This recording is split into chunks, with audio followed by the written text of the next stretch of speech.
Pegunungan Asmat merupakan sebuah tempat yang indah berada di barat Papua.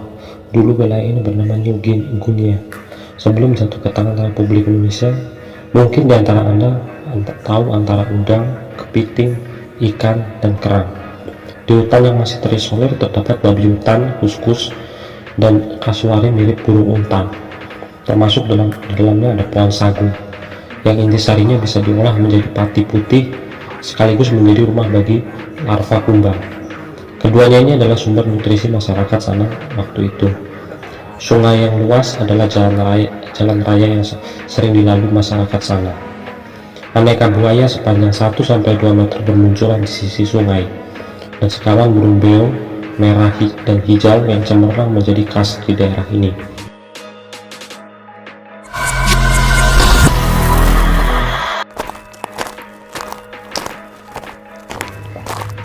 Lebih dari 50 tahun lalu belum ada teknologi di sini. Daerah yang tidak kenal besi dan baja, bahkan kertas pun juga tidak ada. Daerah terisolir yang belum ada jalan trans sama sekali. Di wilayah ini seluas 10.000 mm persegi. Hanya ada satu bandar udara di saat itu, dan tepat luar kota utama Agats yang merupakan ibu kota Asmat. Namun belum ada sama sekali tower listrik. Saat itu di Papua atau Irian Barat di sini, ini sulit sekali mencari keberadaan lokasi suatu wilayah karena air pasang setinggi 1 meter lebih dari Laut Arafuru mencapai pantai barat daya New Guinea. Gelombang yang besar setiap hari menggerus ke daratan ini dan mendorong deras aliran sungai yang besar mengalir ke hilir. Inilah kumpulan keindahan alam yang memotivasi putra bos terkaya di dunia menyusuri daerah terpencil ini. Seperti apa kisahnya? Mari kami simak sampai habis.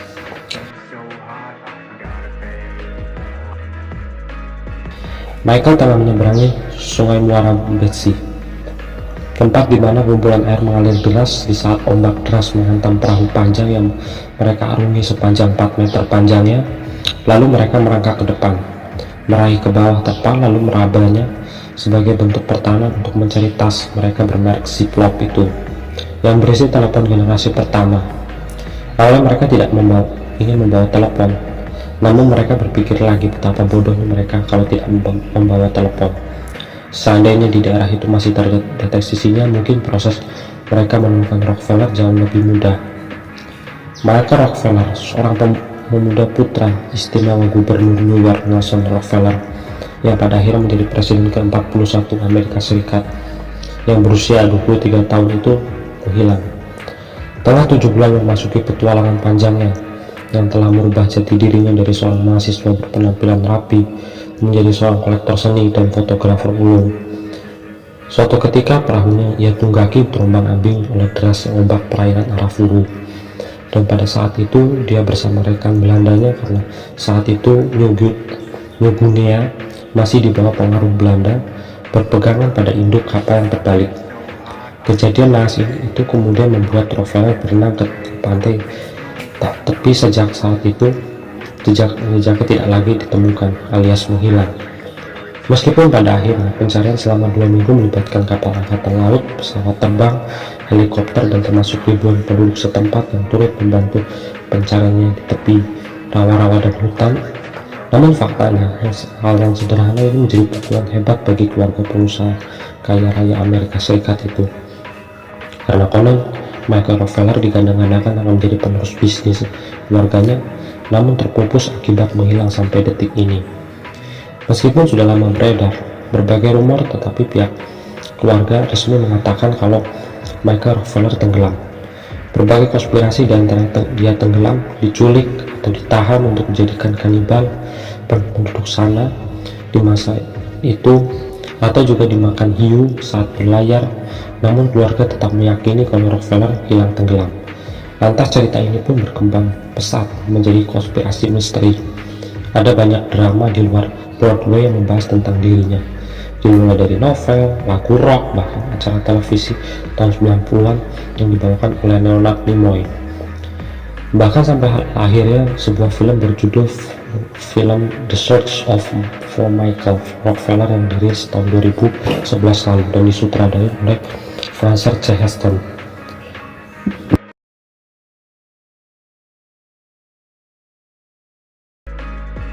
Michael Rockefeller lahir pada tanggal 18 Mei 1939 dan menghilang pada 19 November 1961.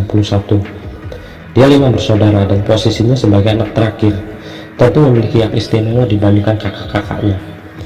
Michael terkenal dengan pribadinya yang gemar memotret keindahan alam, sekaligus juga mempelajari tentang arkeolog, yang menjadikannya ini sebagai ambisi utamanya untuk mengunjungi Irian Barat dalam meneliti sekaligus mengkaji sumber daya alam yang ada di sana. Michael menghabiskan masa kuliahnya di Harvard University dengan mengambil jurusan ekonomi. Dia juga turut aktif dalam wajib militer Amerika Serikat saat masih diberlakukannya pada awal 50-an. Selama menjalani wajib militer, Michael sempat menyisihkan waktu pergi ke pribadi Museum of Archaeology and Ethnology, di mana museum ini menjelaskan tentang adanya sebuah burung yang sangat indah. Mungkin yang dimaksud adalah burung kasuari atau cendrawasih. Namun hal itu memotivasi Michael tetap untuk pergi ke Irian Barat demi menemukan burung tersebut, sekaligus merilis sebuah film dokumenter yang berjudul Dirt Beach dengan bertemakan keindahan alam Irian Barat dan keramahan masyarakat suku Dani yang berada di sana. Kami terpesona dengan sebuah cerita ini saat pertama kami melihat foto Michael melakukan perjalanan pertamanya ke sebuah tempat terisolir yang saat itu disebut dengan Nugini Barat.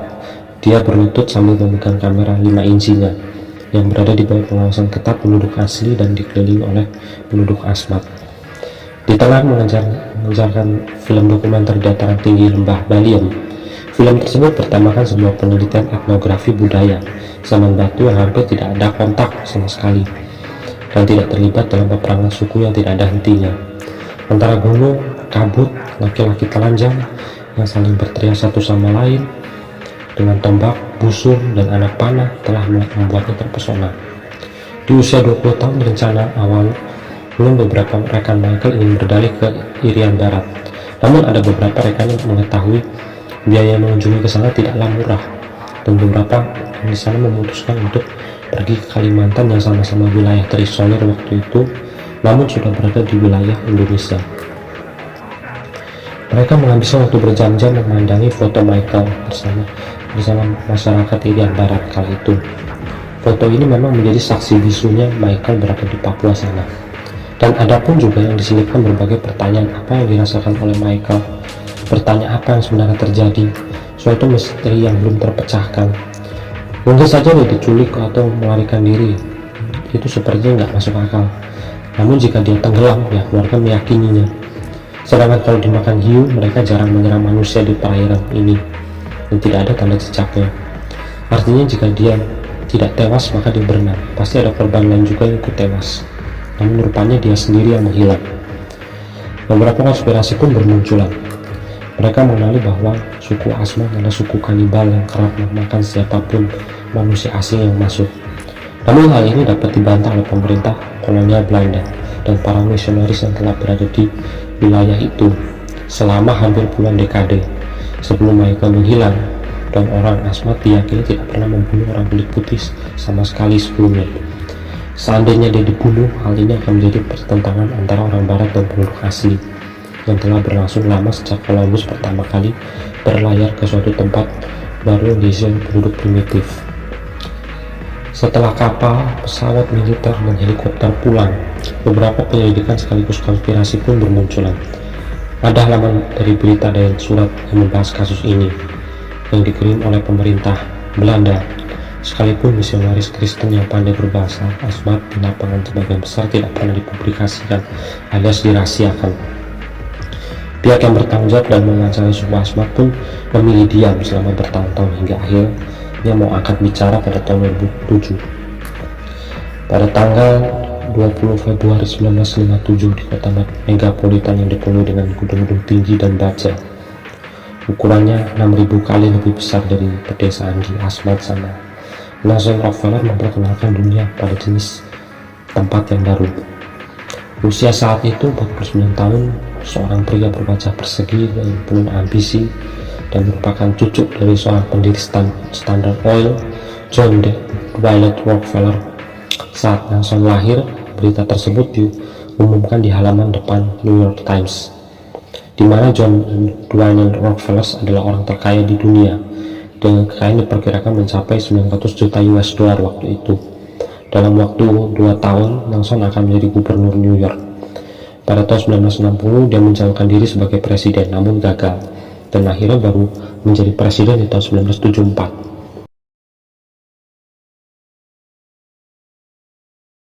Di dalam townhouse 4 lantai milik keluarga dengan jendela melengkung yang anggun di 15 West 44 Street, tidak jauh dari Museum of Modern Art yang didirikan oleh ibunya sendiri, Abby Arditch Rockefeller, para tamu pun mulai berdatangan pada pukul 8:30 malam ke resepsi pribadi yang menyambut pameran pertama, dibuka pada malam hari berikutnya.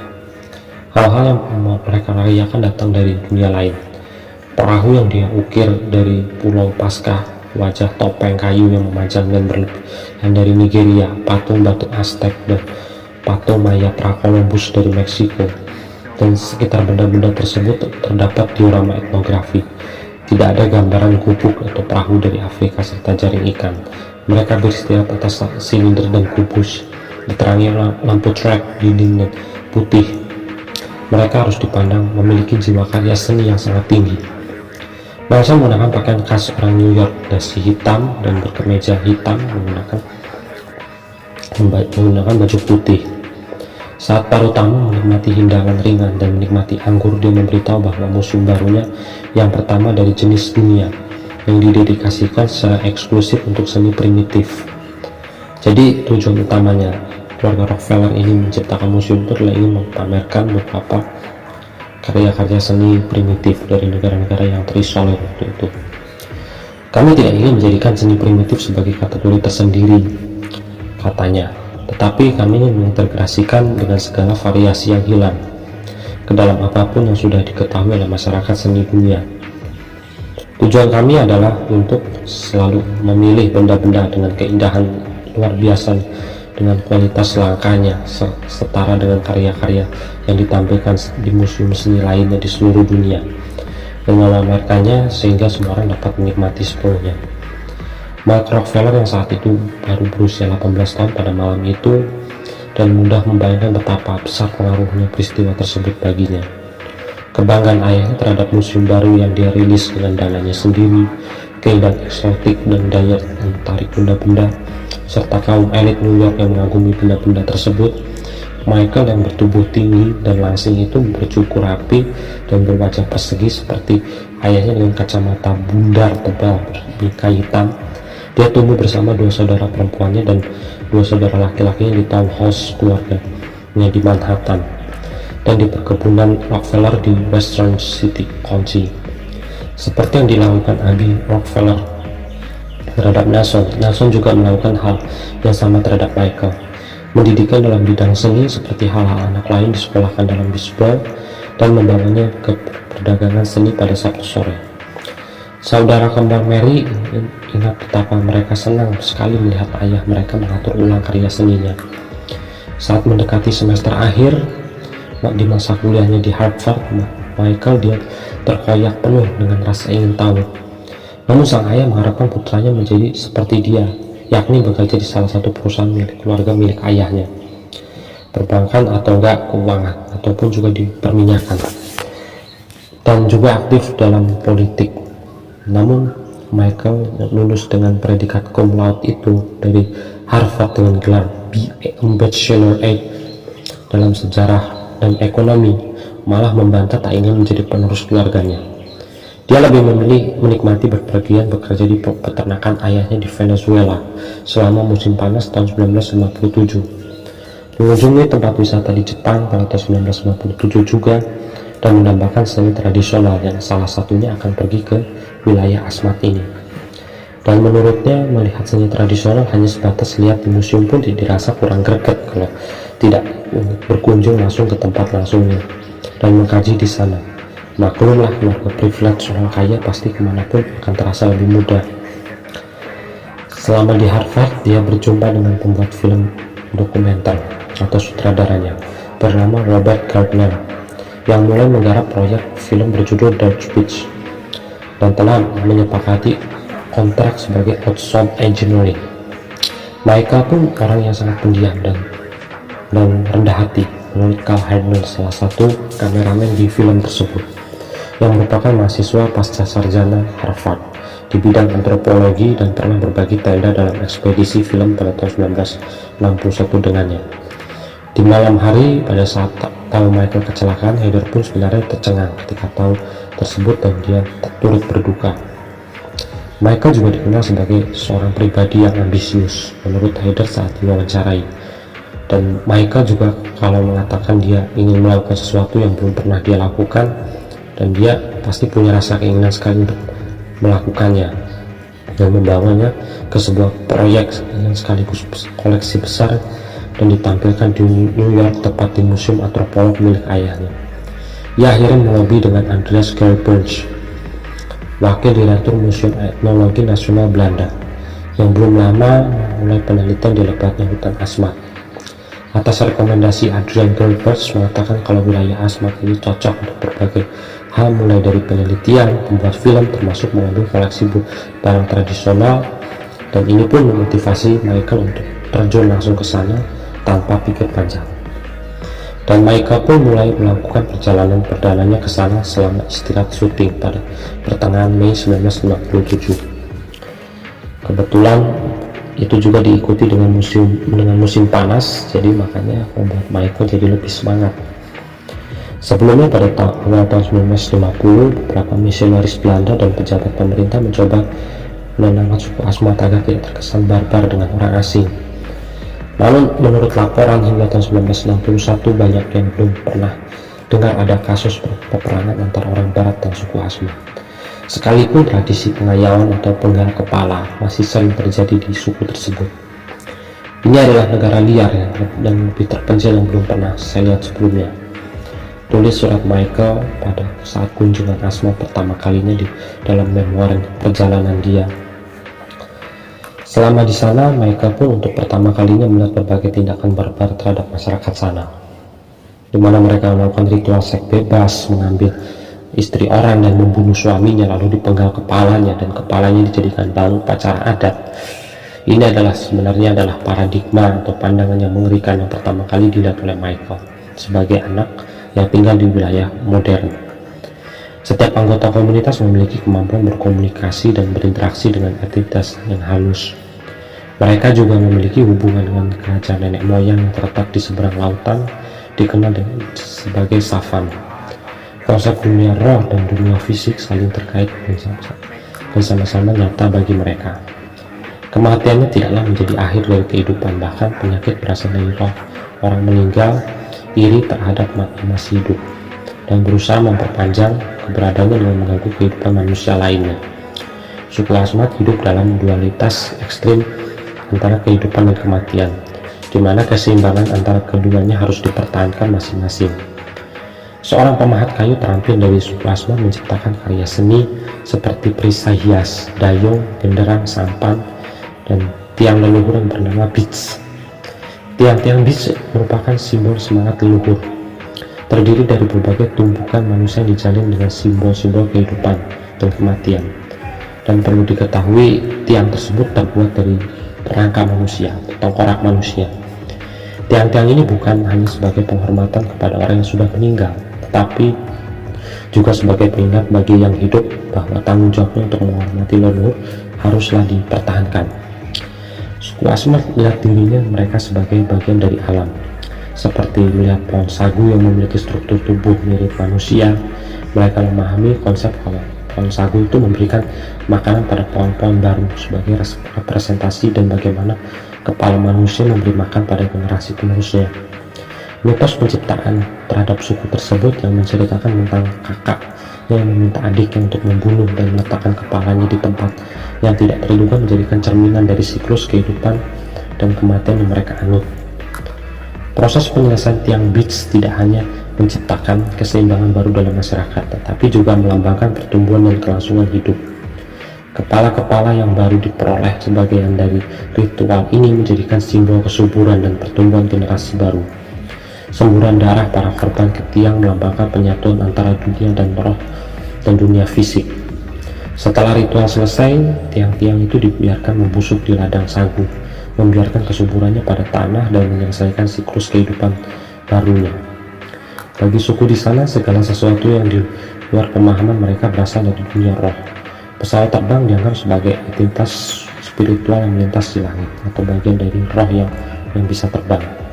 Kedatangan orang asing dari daratan seberang lautan dipandang sebagai makhluk luar biasa yang memiliki kekuatan supranatural. Namun untuk sampai ke sana, Michael pun tidak sendirian. Semua orang tahu dia adalah seorang cucu Rockefeller, pengusaha kaya yang memiliki banyak aset di mana-mana. Belum lagi seorang wali dari museum seni primitif. Lantas inilah mendukung banyak anak buahnya untuk membantu proses penelitian dan pembuatan film di Irian Barat kala itu.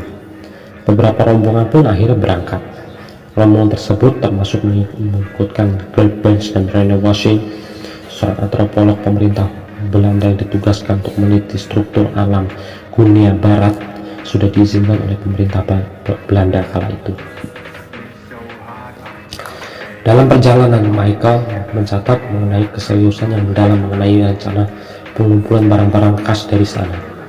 Namun sebelum melanjutkan ekspedisinya keduanya pada akhir tahun 1961 nanti, dia sempat merilis sebuah jurnal yang berjudul Tujuan Tema Investigasi Kriteria Variasi Gaya. Seandainya dia masih selamat waktu itu, ia ingin menerbitkan buku dan mengadakan pameran seni asmat terbesar di kota New York, atau seni terbesar nantinya akan menjadi sangat populer.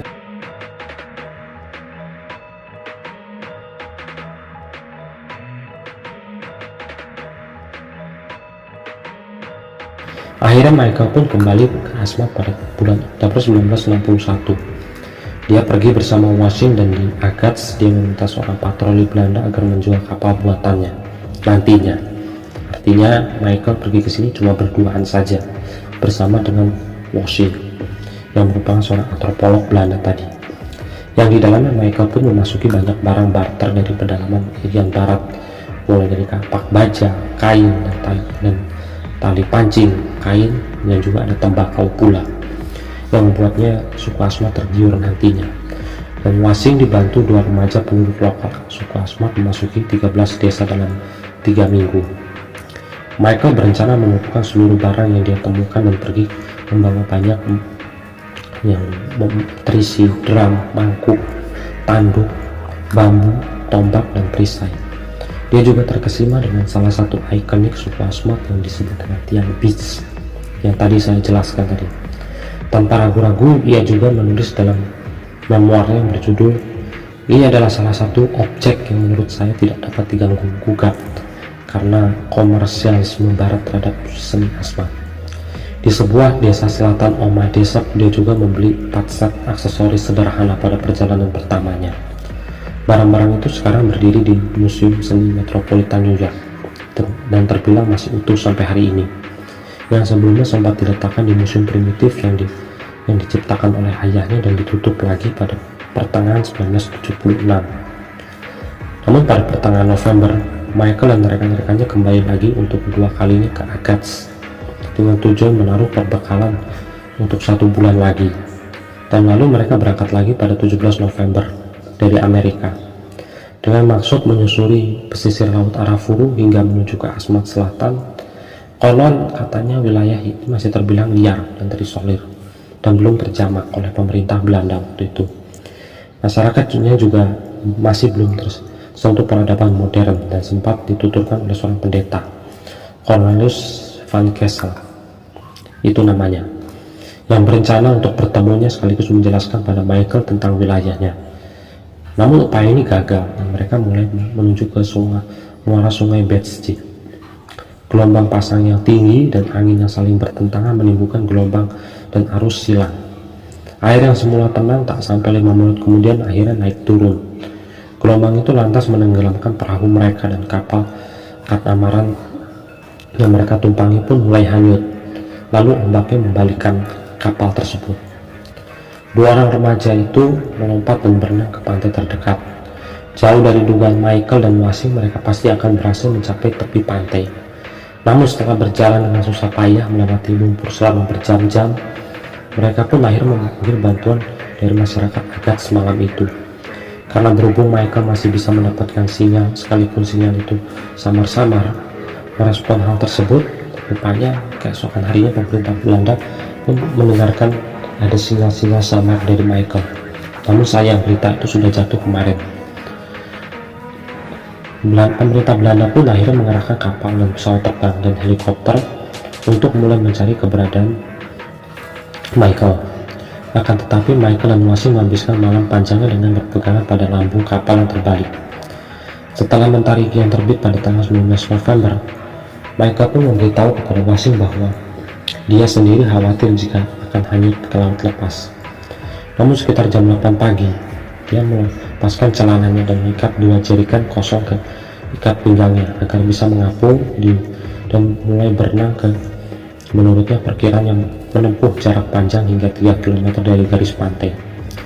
Namun tak disangka peristiwa nahas ini berkunjung pada mereka. Michael pun menghilang dan tenggelam, sedangkan Wasing masih terperangkap di situ. Keesokan harinya ditemukan helikopter oleh Belanda dan Wasing pun bisa pulang tanpa Michael. Informasi itu didapat dengan cepat dan langsung diterima oleh keluarga Rockefeller dan mulai melakukan pencarian Michael semakin kuat. Nelson dan Mary Rockefeller segera menyewa sebuah pesawat berjenis Boeing 707 dan mengisinya dengan wartawan sekaligus tim penerjemah suku Asmat untuk membantu pencarian tersebut, yang jumlahnya bertambah ketika mereka mendarat di Merauke yang berjarak 150 km sebelah tenggara kota Asmat. Keluarga Rockefeller meyakini kalau putranya itu dapat mencapai pantai dan besar harapannya dia masih berada di pedalaman. Dan hal ini didukung seorang pejabat dari New Guinea yang mendapatkan dukungan harapan tersebut.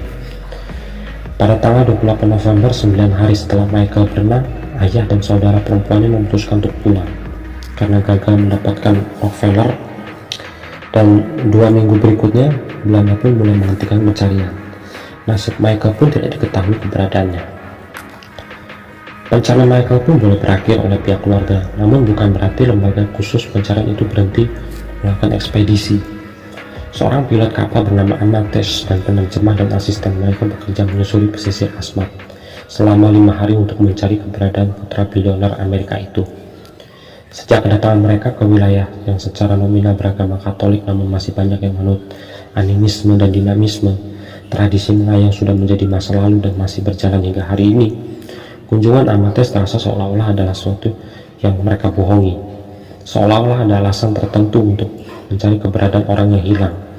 Tepat mengunjungi sebuah di desa Basim, anak-anak bermain liar, kucing-kucingan, ribut dan berteriak satu sama lain dengan keras memanjat pohon palem. Dan ada pun menutup diri dengan lumpur, lalu melompat ke sungai berwarna coklat.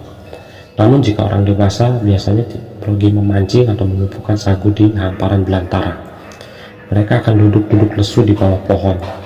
Jauh Basim adalah rumah upacara laki-laki, pusat kehidupan spiritual dan juga budaya kesatrian Asmat, tempat pertemuan antara orang mati dan hidup. Bangunan itu terbuat dari peralatan sederhana namun sangat megah, panjang dan juga besar, diikat seluruhnya dengan kayu rotan tanpa paku, tapi bisa berdiri kokoh sebagai tempat upacara. Amantes menikmati perjalanan survive di Papua sekaligus mencari putra bilioner Amerika itu.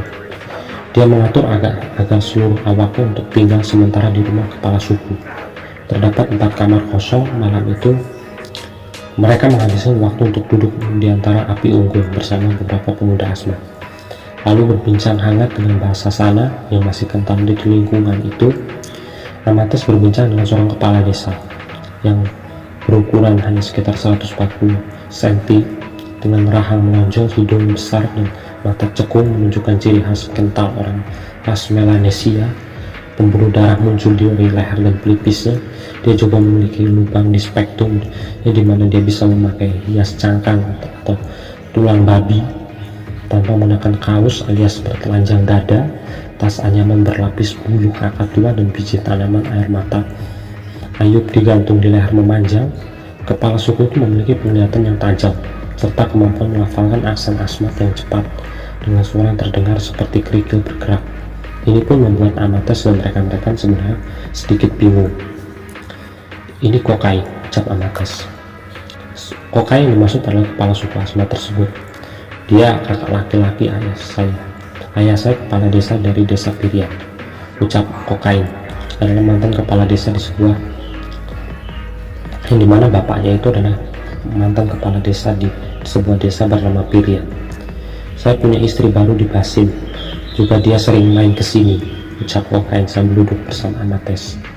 Dan Amates pun mengeluarkan tembakau dan rokok lintingnya, lalu mereka nikmati bersama-sama. Beberapa awak belum mengatakan apapun kepada Amates tentang apa yang mereka incar, tapi rasanya kesempatan yang terlalu bagus.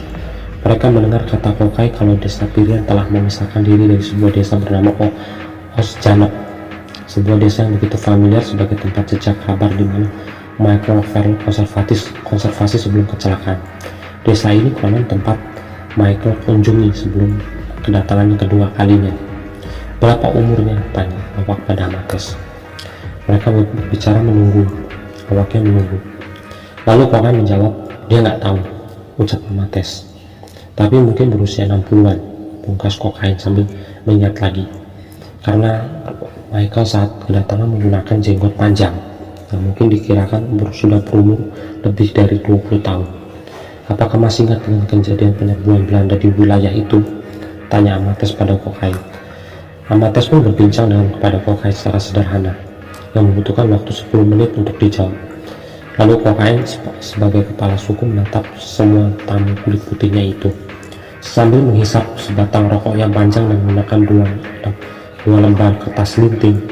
Cahaya lilin yang terus berkedip, kaki awak mulai terasa gatal dan panas terkena sengatan nyamuk, namun Kokai tetap berbincang. "Dia ingat," kata Amates. "Dia masih kecil dan melihatnya." Cerita terus berlanjut, namun pusaran cerita terputus-putus. Amates berhenti sejenak untuk menerjemahkan kata tersebut, memahami maksud dari kata Kokai. Suku Asmat yang hidup tanpa TV dan internet memahami kejadian lama yang pernah terjadi. Kokai membelalak matanya setiap kali melihat orang. Dia berlari dengan membawa anak panah lalu merayap ke dalam hutan.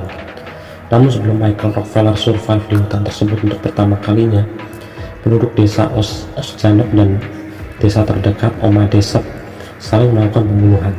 Kerap terjadi perang saudara di sini. Masing-masing berkekuatan lebih dari 1.000 orang, sering saling bertengkar. Sungai paralel yang hanya berjarak beberapa jam, dan bahkan mereka telah menipu dan membunuh satu sama lain selama bertahun-tahun. Namun mereka juga saling terhubung, sebagaimana biasanya terjadi di desa lain yang saling bermusuhan. Permusuhan ini bisa disebabkan karena pertentangan terhadap warga asing, perkawinan, dan juga masalah pribadi yang bisa mengarah ke kanibalisme. Pada bulan September 1957, kepala desa Oma Desep memerintahkan 6 orang dari desanya untuk menemani armada prajurit untuk mencari kapal yang hilang di perairan Asmat. Namun di tengah perjalanan, beberapa orang Oma Desep tersebut pun menyerang dan membunuh semua armada Belanda itu, kecuali 1 orang. Satu orang korban selamat itu akhirnya berangkat pulang dengan hati-hati melalui hutan, lalu memperingatkan rekan-rekan prajuritnya kepada kepala satuan militer Belanda untuk pilihan barat kala itu. Jaraknya sih memang agak jauh karena pemerintah Belanda waktu itu di Jayapura dan pemerintah terdekat ada di wilayah Timikan. Max Lepre, pengawas pemerintah Belanda yang baru di Asmat bagian selatan, menilai kondisi Asmat saat itu memang sudah sangat keterlaluan. Ucap seorang pria yang telah menjadi tentara Belanda di Indonesia selama puluhan tahun itu lalu dia dipenjarakan oleh pemerintah Jepang dan kemudian melarikan diri ke Irian Barat setelah masa revolusi karena terjadi perang hebat di Jawa waktu itu. Lepre juga dikenal sebagai seorang administrator Belanda yang bertekad untuk memberikan pelajaran modern kepada orang Asmat. Pada tanggal 18 Januari 1958, ia memimpin pasukan perwira Oma Desep menyita sebanyak mungkin senjata yang mereka temukan dan membakar kano dan setidaknya 1 jet atas dasar sebagai pembalasan tersebut terhadap hilangnya beberapa prajurit yang dibunuh oleh Oma Desep pada 1957 lalu. Namun sepertinya ini menjadi perang kecil. 3 polisi Belanda yang diutus dengan membawa bendera Belanda lalu dikibarkan di sana. Orang-orang Osjanep tidak ingin berurusan dengan pemerintah dan bersedia melawan dengan kekerasan terhadap siapapun yang masuk. Maka terjadilah perang kecil-kecilan di sana. Tulis Lepre dalam laporan resmi yang berjudul Dutch Uncapable. Meskipun Pastor Van Kessel pernah melakukan perjalanan ke sini dengan perahu layar, berusaha mengkristenkan masyarakat sana dengan perantara bulu kakak tua dan garis-garis oker dan abu hitam yang dia bawa.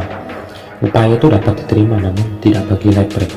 Lepre takut pada suku di sana, dan ketakutan menjadi kenyataan. Dia akhirnya menuju sebuah desa bersama beberapa polisi dengan senjata lengkap, dan tiba-tiba pada tanggal 6 Februari di tengah hujan yang lebat, lahan tersebut dipenuhi laki-laki. Namun Lepre melihat bahwa tidak ada perempuan, anak-anak, dan juga anjing. Kondisi ini memang sedikit berbahaya karena dikhawatirkan mereka akan berkonfrontasi satu sama lain, meskipun Lepre sendiri tengah dikawal. Kondisinya sangatlah genting. Di sebelah kiri ada sekelompok orang-orang yang mendekat bersiap menyerang mereka. Namun di sebelah kanan juga berdiri sekelompok orang yang bersenjata busur, anak panah, tombak, dan perisai. Lepre melihat ke kiri dan melihat ke kanan. Rasanya pasrah sekali akan diserang, namun ada rumah di belakang sebagai tempat pelarian.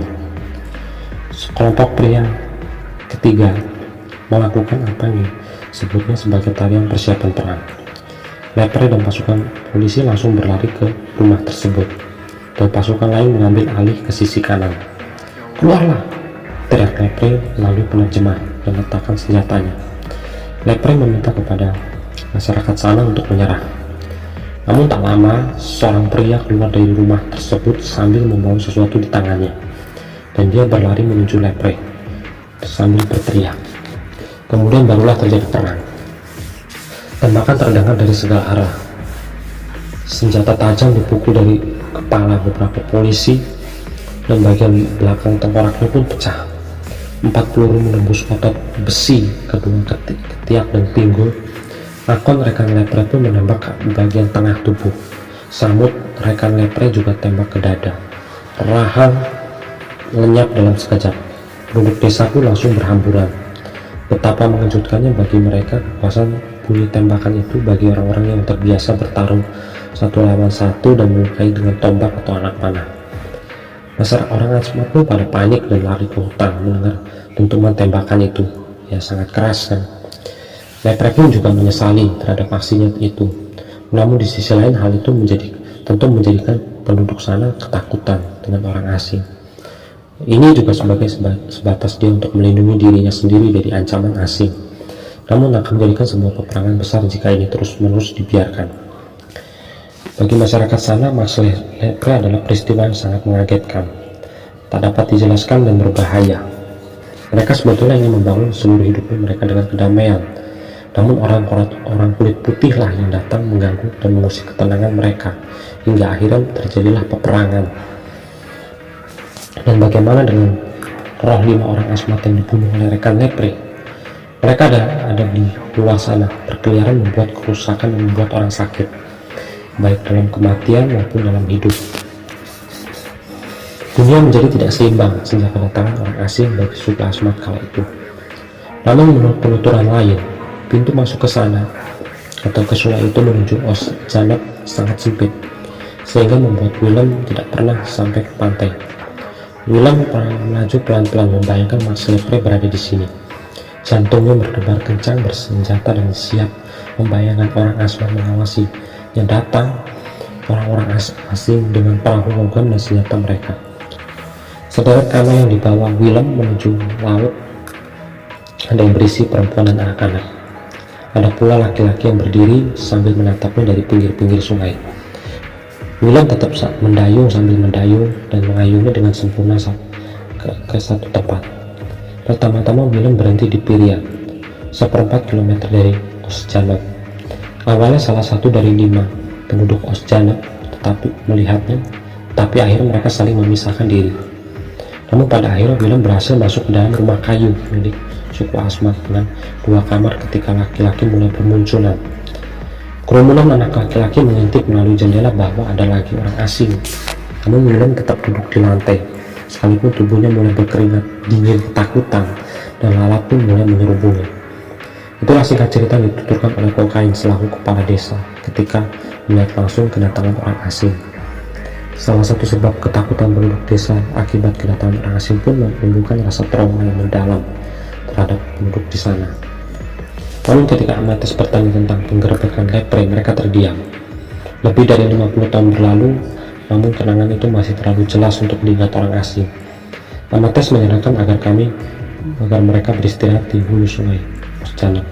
Sungai itu berbelok-belok dan dikelilingi oleh pepohonan yang tinggi. Di tepi sungai hanya ada sebuah gubuk jerami dan lumpur. Asap dan pohon pun bertebaran di sana. Lalu kerumunan orang-orang pun langsung menyergapi Amates di beranda, menonton aksi Amates dengan penduduk lokal. Lalu Amates tetap berbicara dengan santai kepada orang asing itu sambil mengawasi. Lalu diikuti anak-anak berkumpul yang mendekat dengannya. Suasananya agak sedikit aneh saat Amates mulai berbicara. Tidak ada yang bergerak. Amates pun melihat orang-orang dan mereka menoleh ke belakang. Namun tidak ada pengakuan terhadap lepre. Tidak ada cerita terhadap lepre. Amates merasa tidak dihargai, tidak ada sambutan, tidak ada yang mau menjabat tangannya, bahkan tidak ada yang mau mengundang Amates untuk masuk. Beberapa rekannya meminta Amates untuk menanyakan sekali lagi apa ada yang tahu tentang lepre dan penggerbekannya, dan bahkan pernah menjadi saksi selama kejadian itu, dan tetap tidak ada yang menjawab. Lalu wajah mereka tetap kosong, tanpa emosi. Beberapa orang mengucapkan beberapa patah kata. Kami tidak mengingat apapun, kata Amates. Mereka tidak tahu apa-apa mengenai hal ini. Lalu Amates naik lagi ke perahu dan kembali ke rumah kayu di Pirien. Saat itu sudah sore. Anjing-anjing berteriak dan berkelahi. Anak-anak bermain di halaman depan rumah. Tapi Amates tidak melihat orang dewasa dimanapun. Hanya ada perkumpulan anak-anak yang polos. Mereka sangat takut, kata Amates tanpa memikirkan apapun. Ada seorang turis yang meninggal di sini, kata salah satu seorang pemuda di sekitar. Seorang turis Amerika bernama, mereka menyamarkan itu, dan nama yang diucap salah. Amates tidak dapat memahaminya. Ini adalah berita baru bagi Amates dan rekan-rekan. Sepanjang yang Amates dan rekan-rekan baca, mereka belum pernah mendengar ada turis Amerika meninggal di sini. Kapan? Amates bertanya lagi. Siapa namanya? Lanjutnya. Bahasa Asmat yang diucapkan Amates mungkin sedikit lambat, jadi ini membuat mereka sulit dipahami apapun yang Amates ucapkan. Lalu pemuda itu menyebutkan nama itu berulang-ulang dengan lebih pelan, dan namun nama itu sulit diucap oleh orang Asmat karena memiliki aksen yang berbeda atau logat yang berbeda. Tapi kali ini jelas, Michael Rockefeller. Beberapa orang Asmat tidak tahu kalau Amates sedang menyelidiki hilangnya Michael. Hanya saja ada beberapa rekan dan seorang jurnalis menulis tentang Asmat dan sejarahnya. Michael Rockefeller? Tanya Amates pura-pura tahu. Ya, Michael, kata orang Asmat itu. Bagaimana namanya muncul? Jurnalis itu penasaran. Mereka memberitahunya, kata orang Asmat itu. Walau sebetulnya mereka juga ragu-ragu untuk menceritakan hal itu. Kenapa? Tanya Amates lagi. Masyarakat Osjanek membunuhnya. Semua orang mengetahuinya. Jelas orang Asmat itu dengan polos. Pada bulan Desember 1961, sebulan setelah Michael menghilang, seorang pastor Katolik Belanda bernama Hubertus von Page melakukan perjalanannya lagi ke Oma Desa yang terletak di ujung selatan parokinya. Sebelum von Page telah menghabiskan waktu bertahun-tahun hidup bersama suku Asmat, dia juga mengenal masyarakat sana dan bahasanya pun juga lancar. Von Page dikenal sangat familiar dengan orang sana. Dia bercerita tentang perjalanannya ketika masa musim dingin di Tilburg, Belanda. Ini wawancara dia di Tilburg, Belanda pada tahun 2012. Dan dia konon katanya masih hidup sampai umur 84 tahun. Tinggal di sebuah apartemen kecil yang dihiasi beberapa ukiran Asmat di kota Tilburg, selatan Belanda, sebagai kenang-kenangannya dia untuk mengingatkan masa lalunya. Saat dia duduk di rumah seorang misionaris Oma Desa, 4 pria masuk. 2 dari pria tersebut, 2 dari Oma Desa. Ada sesuatu yang mereka sampaikan kepada pendeta. Sedikit demi sedikit informasi mengenai Michael Rockefeller pun terungkap. Namun menurut penuturan pada hari di mana Michael berangkat dari kapal katamarannya, 50 pria dari Osjanek membawa perlengkapan bangunan sawit ke pos pemerintahan Belanda dari Pirimapun yang berjarak 5 km selatan Osjanek. Mereka melakukan perjalanan itu pada malam hari, menghabiskan siang hari di sana dan kemudian berangkat pula pada malam hari. Saat pagi pada tanggal 20 November mereka berhenti di muara sungai Euta. Mereka diam sambil merokok dan makan sagu dalam waktu sebentar, namun tiba-tiba muncul sesuatu di balik layar. Di balik air maksudnya. Mereka kira itu buaya, melainkan seorang berkulit putih. Dia tengah berenang namun melantang. Dia berbalik dan melambai. Saat dia ditemukan dia masih dalam keadaan hidup, dan berteriak minta tolong. Namun hal ini kerap terjadi perdebatan. Dombai, pemimpin Pirijan Jeng, tidak berpikir orang ini harus dibunuh. Ajin dan Vim berpikir sebaliknya. Saat mereka mencoba mengangkat Tuan ke dalam kano, mengangkat Michael maksudnya, Pat malah menusuk tulang rusuk Michael, namun tidak berakibat fatal. Lalu mereka mendayungnya ke sungai kecil dan bersembunyi, tepat di sungai Jawor, di mana mereka membunuhnya sambil menyalakan api besar. Apakah dia berkacamata? Tanya Von Page lagi pada suku Asmat. Pakaian apa yang dia kenakan? Tanya Asmat lagi. Tanya Von Page lagi. Jawaban mereka sesuai ingatan mereka menuturkan orang kulit putih itu menggunakan celana pendek, namun celana pendek yang belum pernah mereka lihat sebelumnya, dan celana pendek itu terkesan asing. Ini nggak terlalu tinggi di bagian kaki dan tidak memiliki saku alias training kalau mungkin. Von Page mengangguk dan bertanya lagi, di mana kepalanya? Vincent our Spencer's Arab, jawab mereka itu, yang artinya itu ada di rumah Finn. Dia ada di rumah Finn maksudnya. Lalu Von Page menambahkan lagi, pertanyaan bagaimana dengan tulang pahanya, yang mengetahui bahwa benda-benda itu sebagai belati, dan tibanya dia tahu itu digunakan sebagai ujung tombak memancing. Pep sempat mengambil satu tulang paha, Ajin mengambil organ lainnya. Dari hasil itu sebagian besar suku Asma mengambil diantaranya lengan atas, lengan bawah, tulang rusuk, celana pendek, kacamata, dan totalnya ada 15 perangkat yang mereka ambil. Mengapa mereka membunuhnya? Von Page bertanya lagi. Karena sebagai motif balas dendam atas tindakan dilakukan oleh Nepre 4 tahun sebelumnya. Namun dari hasil wawancara ini, Von Page rupanya merasa kebingungan dengan pendeskripsian ini. Detailnya terutama pakaian dalam Michael terlalu konkret untuk disebutkan. Namun keesokan harinya dia menulis surat kepada atasannya di Agats yang berisi tanpa niat untuk melakukannya. Saya menemukan informasi dan merasa harus melaporkannya. Michael Rockefeller telah dijemput dan dibunuh oleh masyarakat Ostjanep. Joe yang bernama Joe Biwar dan masyarakat Umadesap semua sadar akan hal ini. Ia pun memberitahunya kepada pengawas pemerintah daerah. Von Page menceritakan ini kepada pemerintah daerah. Cerita lain juga datang dari seorang pendeta bernama Cornelius van Kessel.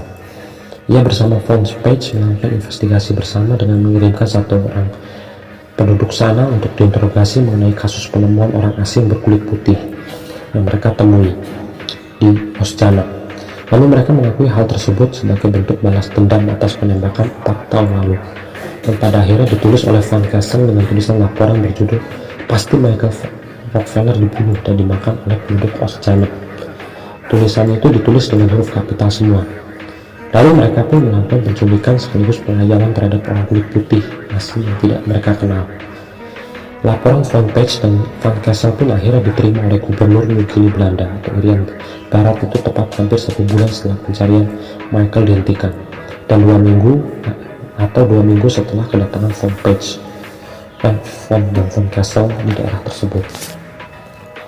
Lalu berdasarkan hasil laporan tersebut pada tanggal 21 Desember, Gubernur New Guinea Belanda mengirimkan telegram kepada Kementerian Dalam Negara Kerajaan Belanda untuk disampaikan lagi kepada pemerintah Amerika Serikat sebagai bentuk terisi 2 perintah, yaitu rahasiakan dan hancurkan. Tapi sebagian dari data tersebut masih tersimpan di arsip pemerintahan Belanda di kota Den Haag.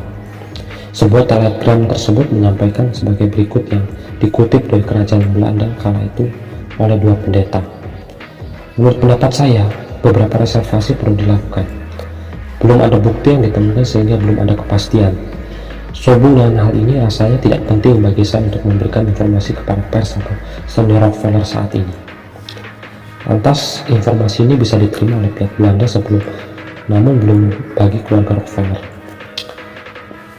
Kedua pendeta tersebut sudah bertahun-tahun tinggal di Asmat dan fasih menggunakan bahasa lokal, dan mereka pun percaya berkat kedekatan itu pasti ada dusta di antara mereka, dan penjelasan tersebut tidak akurat. Van Kessel sebetulnya ingin mengingatkan kepada keluarga Michael, bahkan melalui perjalanan ke New York untuk menjelaskan hal itu. Namun dalam serangkaian surat yang diterima, tentu tidak ada yang bisa diindahkan oleh pemerintah Belanda, karena berhubung rencana operasi Indonesia dengan Belanda atau yang disebut peristiwa Trikora muncul, dan hal ini didukung oleh Amerika Serikat yang berpihak kepada Indonesia. Lantas upaya ini gagal berjalan dan terkesan diabaikan oleh pemerintah Belanda. Lalu sebuah yayasan Association Press mengungkapkan lagi pada bulan Maret 1962 kalau Michael telah dibunuh dan dimakan. Berdasarkan surat yang ditulis oleh pendeta Belanda ketiga di Asmat kepada orang tuanya, Nelson Rockefeller. Lantas ini membuat keluarga Rockefeller kembali menghubungi pihak kerajaan Belanda di Den Haag melalui dubes Joseph Luns, Menteri Luar Negeri sendiri. Namun saya tidak didengarkan, tetapi tidak diadakan penyelidikan dan hasilnya tetaplah nihil. Penyelidikan pemerintahan Belanda baru saja dimulai. Beberapa pejabat mengirimkan seorang petugas patroli muda Belanda bernama Wim van de Waal, karena kebetulan dia orang yang memiliki kontak kedekatan dengan Michael Rockefeller. Dan pada tahun 1962, Van de Waal pun mulai masuk ke dalam Oostjanet untuk memulai proses pencarian Michael yang memakan waktu 3 bulan lamanya. Van de Waal meminta bukti karena ia tahu pemerintah Belanda tidak akan mengambil tindakan apapun tanpa bukti tersebut. Lalu Van de Waal pun bersama beberapa rekan pergi ke hutan, menggali kotoran dan menemukan tengkorak dan tulang yang tak tahu milik siapa. Lalu tengkorak tersebut tidak memiliki rahang bawah dan lubang pelipis kanan. Namun ciri-ciri ini sangat meragukan jika menyebutnya itu adalah Michael. Van de Waal pun menyerahkan jenazah kepada pihak berwenang Belanda, tetapi belum ada waktu tepat tahun 1962. Kondisi politik mulai terguncang dan Indonesia pun siap menginvasi wilayah Irian Barat. Itu menyebabkan situasi politik menjadi canggung, kata Van de Waal. Lantas ini akhirnya menjadikan Belanda kehilangan separuh wilayah di Papua Barat. Mereka ke tangan Indonesia baru merdeka dalam operasi Trikora.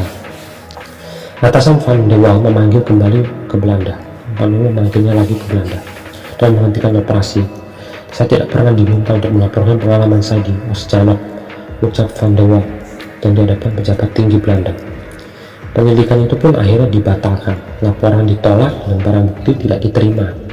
Tidak ada catatan dalam arsip pemerintahan Belanda yang menyebutkan hal itu.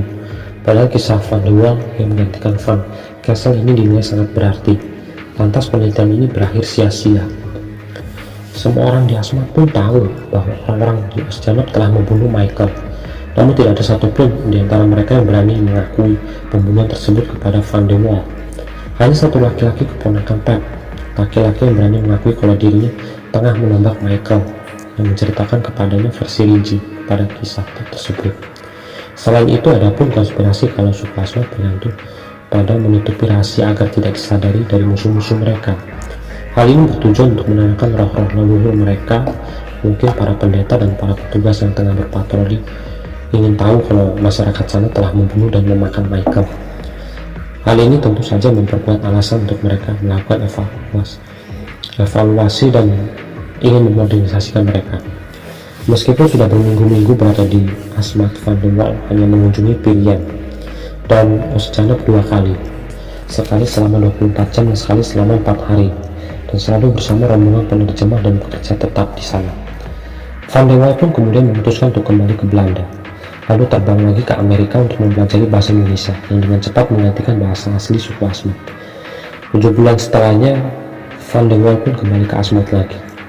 Dia mendapatkan pemahaman lebih banyak tentang budaya Asmat dan terutama struktur desa Oostjanet. Siapa saja orang yang dibunuh oleh lepre dan bagaimana hubungan mereka dengan orang-orang yang disebut dalam laporan Van Kessel dan Van Page. Setelah kembali ke Agats, Van de Waal bertemu dengan Kokai yang tadi saya sebutkan sebagai kepala desa tadi, sedang mengunjungi anaknya. Untuk pertama kalinya mereka dapat berkomunikasi langsung, dan Van de Waal pun merasa bahwa sekat antara mereka telah terbuka. Kokai mengundang Van de Waal untuk kembali ke Pirian dan tinggal bersamanya selama sebulan. Tempat tinggal Kokai terdiri dari 3 ruang perabotan, dinding-dinding yang kosong berwarna abu akibat tanah, jelaga kotoran selama bertahun-tahun. Lantainya pun dilapisi tikar palem tradisional. Di sebuah desa tanpa listrik, pipa ledeng, bahkan satu toko pun juga tidak ada. Di sudut ruang terdapat tombak busur, satu set panah yang perisai setinggi 6 kaki. Semuanya diukur oleh Kokai. Kali ini semuanya berbeda. Van der Waal berbicara dalam bahasa mereka dan sendirian, tanpa Amates dan Willem. Dia telah menyerahkan diri daripada peralatan Kokai, dan desa menerima kedatangannya dan memeluknya membuka diri dari terhadapnya. Kokai dan warga desa lain termasuk beberapa penduduk Ostjannet mengidentifikasi dalam gambar tersebut 6 dari 15 pria yang disebutkan oleh Van Kessel dan Van Poytz memiliki bagian kerangka Michael. Kokai pun menunjukkan beberapa rangka yang diindikasikan adalah orang-orang asing, yang membuktikan bahwa Michael telah berinteraksi dengan individu yang diidentifikasi sebagai pelaku pembunuhan. Sebuah detail yang signifikan karena suku Asmat cenderung merujuk pada orang-orang yang dikenal saat itu melakukan praktik pengambilan kepala. Ketika mereka menanyakan alasan mengapa tiang Beach masih berada di jauh dan belum dipindahkan ke ladang sagu, mereka menjelaskan bahwa upacara Beach masih berlangsung. Namun untuk siapa tiang-tiang tersebut diberi nama, mereka tidak memiliki informasi yang jelas. Meskipun hal ini mungkin terjadi, bagi mereka mampu melacak silsilah keluarga dari satu generasi ke generasi berikutnya. Hal ini sangatlah nggak masuk akal. Diduga sebagian orang yang mengambil tengkorak Michael, Najib, dan Pep diduga masing-masing menikamnya. Dan Jane disebut memiliki satu tulang kering milik Michael. Dia menikah dengan saudara perempuan bernama Samut, sementara Samut menikah dengan seorang perempuan bernama saudara perempuan Jane. Sejak saat itu, pencarian pun pada akhirnya dinyatakan selesai. Walaupun hasil yang didapat sangatlah nihil dan memakan banyak uang, namun ada pun banyak konspirasi. Tidak hanya itu, Michael juga bisa saja diduga tenggelam selama perjalanan menuju Asmat. Namun asumsi itu sangatlah sedikit sekali pendukungnya, karena tidak ada bukti yang relevan. Hingga saat ini konspirasi kematian Michael tidak pernah diketahui publik. Namun secara umum Michael telah dimangsa oleh kanibalisme menurut penuturan sebagian besar orang-orang di sana.